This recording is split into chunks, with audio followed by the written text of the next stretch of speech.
सबके प्रणाम करैत छी। आइ हम अहाँ सबके समक्ष एकटा विषहरके गीत लऽ कऽ उपस्थित छी। आशा करैत छी गीत अहाँ सबके नीक लागत तऽ अपन प्यार आशीर्वाद अहाँ सब हमरा जरूर देब।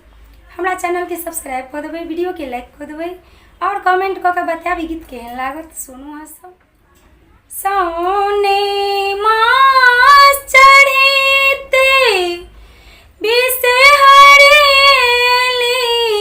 मिथिला धाम, मैया हेली मिथिला धाम।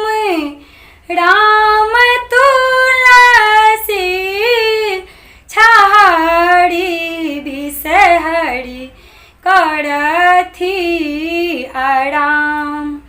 राम तुलसी छाड़ी विषहरी करथी आराम।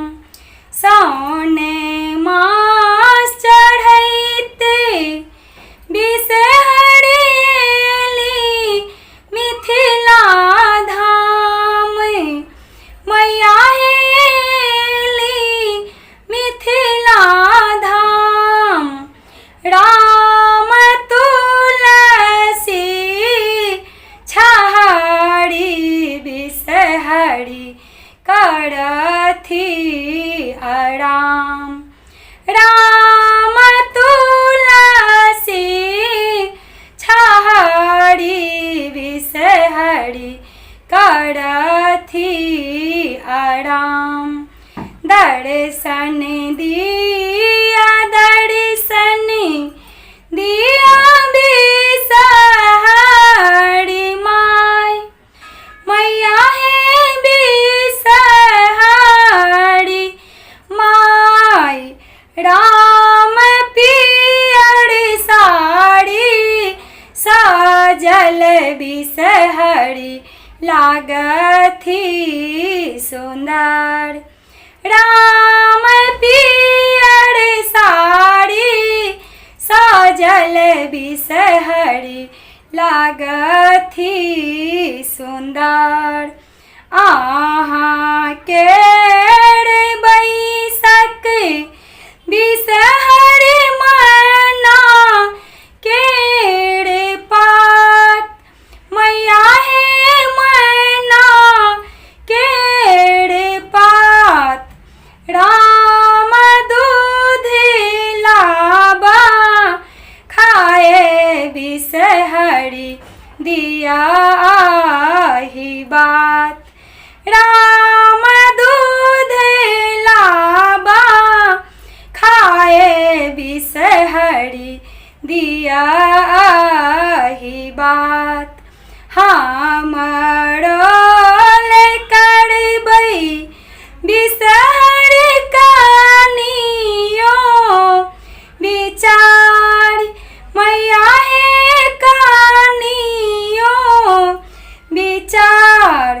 राम गोदिया छी सुन विषहरी भरी दियो खोइछ।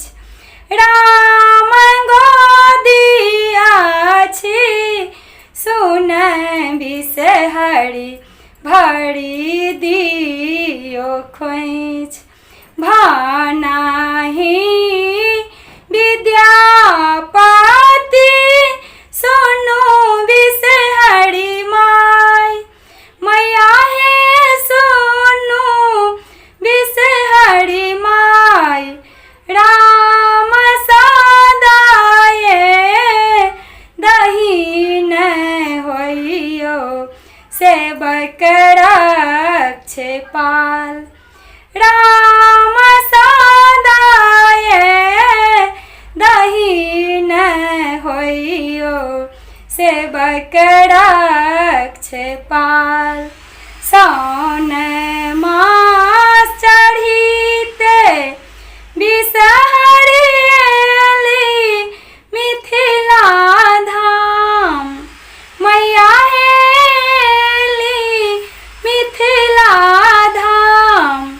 राम तुलसी छाड़ी हरि करथी आराम। राम तुलसी छाड़ी विष हरि करथी आराम।